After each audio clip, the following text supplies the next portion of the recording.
Hey, what's up, guys? Josh Boltinghouse, the Lucid Dreaming Master. I just thought I would make a follow-up video on the video I made the other day, talking about the Las Vegas shooter and how the different conspiracy theories are coming about. More than one shooter, multiple gunshots come from different directions. So today I'm going to call this guy. His name is Justin Berlander. He's a really good friend of the family. We've known him forever. He's I believe, a ex-Navy SEAL.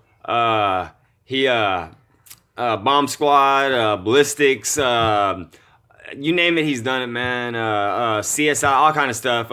So I'm gonna give him a call, see what he has to say about this, and then we're gonna me and you guys are gonna decipher on what's going on with this whole Las Vegas shooting thing. Is it just this Paddock guy on a rampage shooting people, or is there more to it? That's what we're gonna find out. So I'm gonna call this guy Justin Berlander, and we're gonna talk to him a little bit about the Vegas shooting and see what he thinks. So let's give him a call.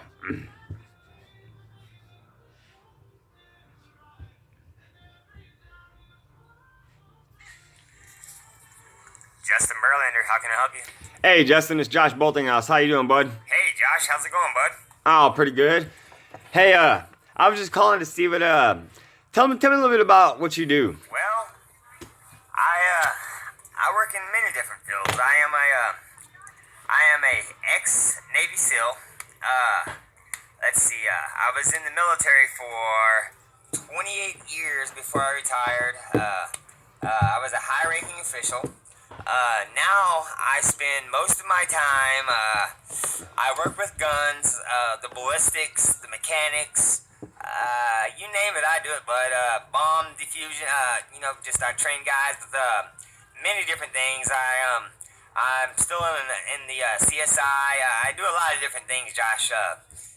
As you would know, I've known your family, I've known your grandfather, Right. your father for a while. Yes, sir.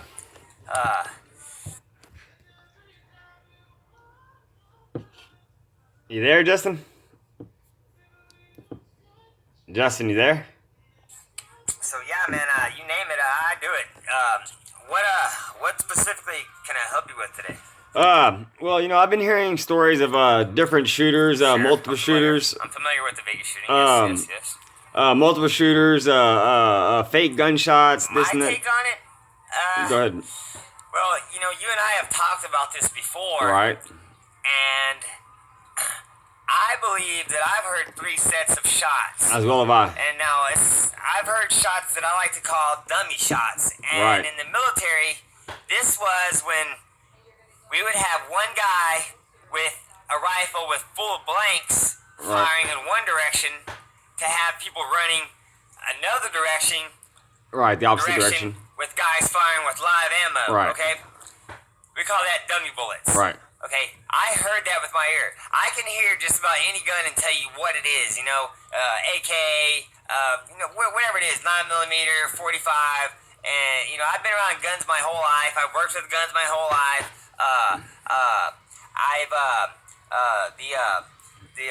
The tectonics of guns. I heard several different gunfires, at least three different gunfires. Yeah, And that's at what least one of that's what I those was were thinking also. blanks, if not 2. Go ahead. Oh, I was just saying that I believe I heard the same. I've heard more I than. think it was multiple shooters. Possibly it could be multiple shooters. It just he had several rifles in the room with him. Right. 12, I believe. What police say. Fortunately, I have been able, to get a lot more information than the average civilian because of my I background. also heard there was a note. So I do know what was in the room. A note. I do know what guns were in the room, what ammunition was in the room. I heard there was a note. I do know there was a note left in the room that has not been made public, okay? But as far as what I've heard, to me it sounds, maybe I've heard an AK-47, possibly. But like I I said, Joshua, I heard dummy shots, and now when I say dummy shots, like I said, it's blanks being fired. Right.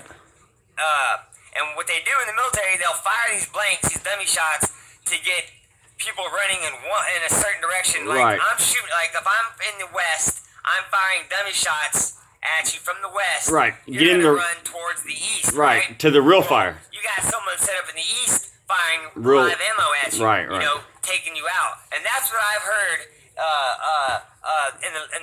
during the Vegas shooting. And I went over several different video. Okay. I've talked to several high-ranking officials. Unfortunately, I cannot disclose some of the information I have heard, but let me just tell you that there is more to this than what the media and the official police reports are making it out to be. I Like I figured said, that. I believe I heard 3 different types of guns being fired. And now you could say, make the argument, well, yeah, he had a lot of rifles. Maybe he was shooting different guns. But I've heard 3 different types of guns being fired simultaneously. You know what I mean? Like, I could hear an AK. I could hear I could hear an AK-47. I could hear what sounded like a SKS. I even thought I heard a 270 in there. So there's many a thing to it, you know.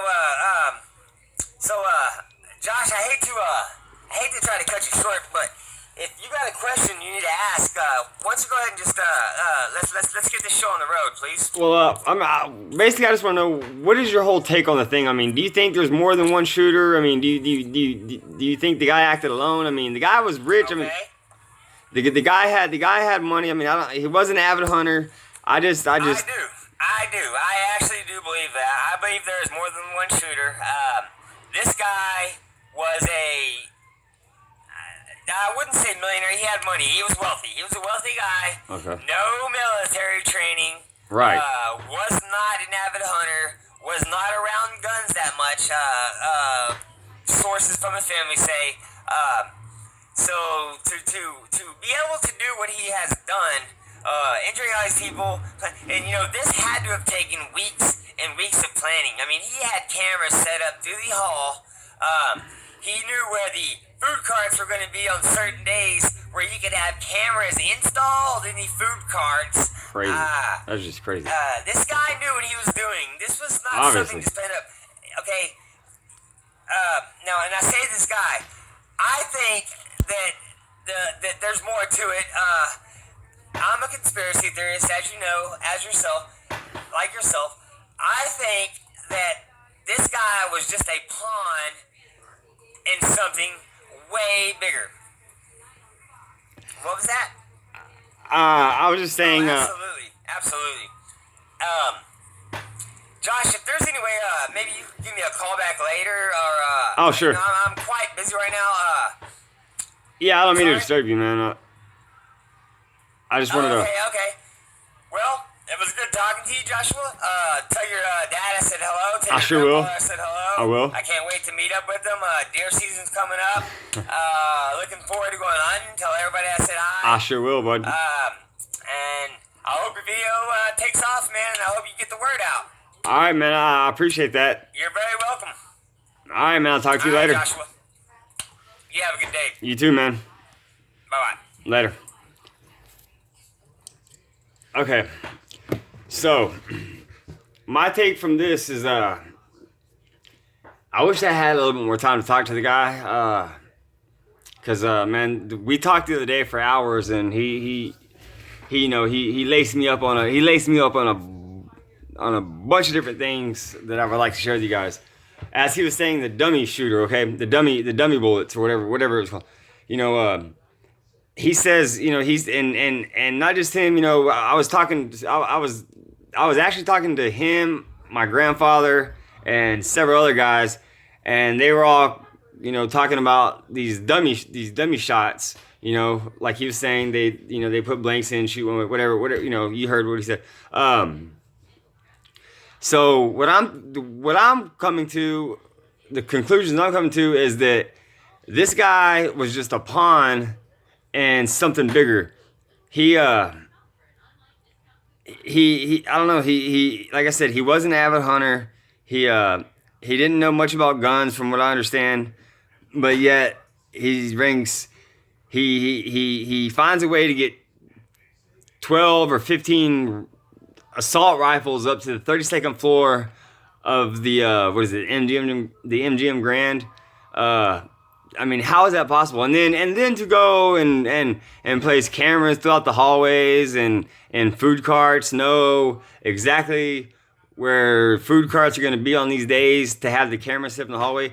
And the reason he did this, I believe, and taking information from other people, is so he would know when the police was running up. Okay, if that's the case, then why wasn't he? Why did he kill himself? Why wasn't he? After he got done shooting, he's got the cameras. He'd be able to see the police coming up the hallway. Why wasn't he shooting at the police? Why did he kill himself? Why wouldn't he? Why would he shoot all these people, kill himself, and then what I mean? Why wouldn't he shoot the police too? It don't make sense to me. So what the conclusion I'm coming to is that this guy, the government, the New World Order, the Illuminati are looking to population control. And this goes back to 9/11, all these mass shootings. I was even talking to a guy the other day about the DC sniper and how that was a part of it. How that was a part of with the population control. Now, I think that this guy was just a pawn used to exterminate people. It may not be thousands of people, but it's 500 people injured. That's a lot of people. 58. I think it was 58 killed. That's a lot of people, man. That's crazy. That's a crazy number. That's 500 people. That is crazy. And it was like shooting fish in a barrel. Okay, so this guy rents a room weeks before on the 32nd floor, brings in all these assault rifles undetected, sets up cameras throughout the hallways, in food carts, so he would know when the police were coming up to his room. I've heard that the reason they knew what room he was in is because the smoke alarms went off from the bullet exhaust from when you're shooting, in the smoke from the bullets, it made the smoke alarms go off. Okay. Obviously the windows are broke. Okay, you can see that. You can see gunfire. You can see the flash. I'm sure you can see flashes of gunfire from the 32nd floor.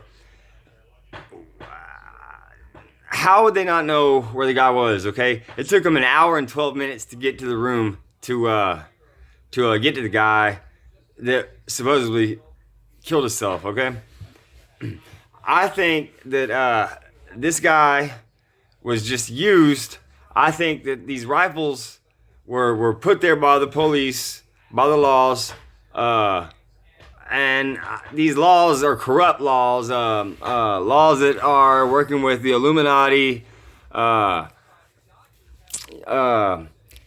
It's just so much, in my head. I just can't get it all out. Like like these planes with these chemtrails. I was talking to a guy that works to a buddy of my grandpa's that worked for NASA for years. And, he has told me so much stuff about our government working with aliens, reptilian aliens, gray aliens. And I've never been a believer in aliens. And I still kind of find it hard to believe, that there's these beings in outer space that zip around through space and this and that. But this guy has said, and he is deceased now, and on his deathbed, he said, that the technology boom from the you got the 70s, 80s, 90s, 2000s, 2010s. Okay, look at the technology boom. We went from Ataris to Nintendos to Segas to PlayStations, PlayStation 4s to Xbox Ones. We went from old school cell phones that was the size of a damn like this, then big flip phones to smartphones like this, that I can get on here and play games like I play on my Xbox, and where we had 2005 we had Nokias where you played like games like Snake where you just trace the little thing around, and now I can get on here and play Madden 18. It's a big technology boom, and the reason they say this technology boom happened is that I forget what president it was, but they made a deal with a race of aliens that these aliens could abduct the people of the world, the people of Earth, in exchange for their technology.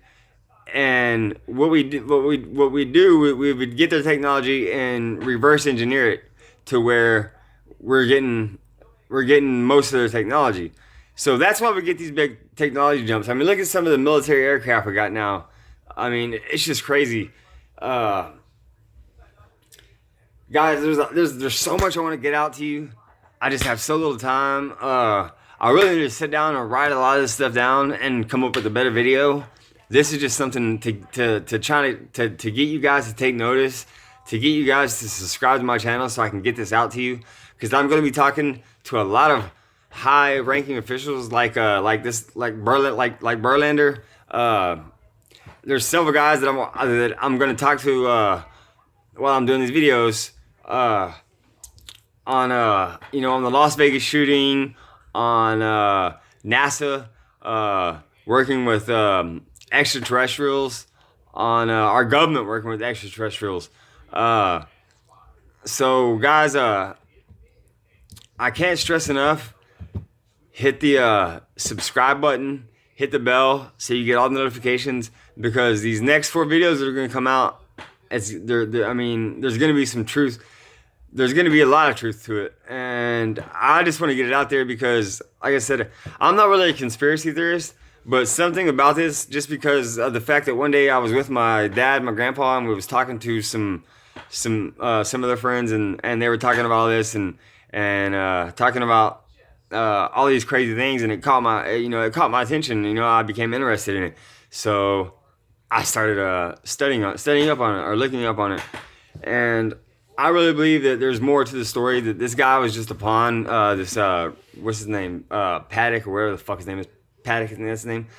I really don't think that he had the capability, the manpower, or the intelligence to get these rifles in the hotel, set these cameras up, break these windows. I mean, these windows are thick glass, you know what I mean? Break 2 windows out, and think about it. These windows are thick. You bust one of these windows out, the glass is going to fall. There's going to be, that's a red flag right there. Why, what's all this glass coming from? Why is it on the ground? Oh, it came from this window. So right then they should know, okay, all this glass hit the ground from this window. Something's got to be going on up there. So, why was the police not immediately up there before the shooting started? I don't know, because from what I've heard, he didn't shoot the windows out. He took some kind of hammer they have in these hotels that you break the glass with, and from what I understand, it takes a pretty good hit to break these glass. Bullet holes would just if you would have shot the glass, it would just be bullet holes through the glass. Which he could have shot and then broke it out. But the way the glass is broke, it looks like he busted it out with something. Okay. So when the windows were busted, you would think, from the 32nd floor, thick glass, probably inch and a quarter, inch and a half thick glass, maybe 2-inch glass hitting the ground. That's gonna be noticeable, and people are gonna ask questions. They're gonna wonder where it came from. Shit like that. Okay. And so the windows are broke, and then this guy has time to take all these different rifles and just start massacring people. 500 shot, over 500 shot. 50 something dead. I think 58. And meanwhile, it takes the law an hour and 12 minutes to get there. It just don't make sense to me. So guys, I'm going to do a little bit more research on all this, and I'm going to get the truth out there to you, or what I say is the truth. I mean, you can draw your own conclusions to it. I just think there's more to the story. I really believe there is. And if you want to know more about it, and if you're curious about it, as I am, subscribe to my channel, Joshua Boltinghouse, the Lucid Dreaming Master. Hit the like button, hit the little bell for notifications so you get the notifications so you know when the videos pop up, and we will talk about this. And please feel free, any comments, good or bad, I'll take the good with the bad, and we will discuss all this. So guys, I cannot stress enough, hit subscribe, hit like, hit the bell, and let's get this show on the road, because I want to prove that this guy Paddock did not act alone, if he even did anything at all, and wasn't just a pawn in something bigger. Like I said, I've talked to guys that talk about the Illuminati, that were a part of the Illuminati, that say, that it is a complete fact that the New World Order is looking to control the population, as in, kill off a lot of the people, kill off a lot of people's, that way, to put, make it into the world into one government. You know what I mean? One set of rules, one set of laws, one government in the world. You know what I mean? And it's not just the United States. It's all over Europe. It's everywhere. It's everywhere. So guys, again, hit the button, like the video, hit the bell, make sure you get the notifications, and I will come back with you I'm going to come back with 4 more videos. I'm going to talk to a couple more people, high-ranking officials, like Berlander here, that's going to give us a lot more information on this. There's a guy, Chris Stevenson, a really good friend of my grandpa's. He is a ballistics expert, and I'm going to talk to him about the different sounds of the bullets, and he could, to try to figure out, was there more than one gunshot at one time? Was there multiple gunshots from different guns at the same time? Things like that. So, guys, again, hit the subscribe button. Subscribe to my channel, Joshua Boltinghouse, the Lucid Dream Master. Hit the like button. Hit the little bell for notifications, and I will get back with you, and we will get to the bottom of this. I promise you. Law, cops, police, I am going to do your job for you. Bet that.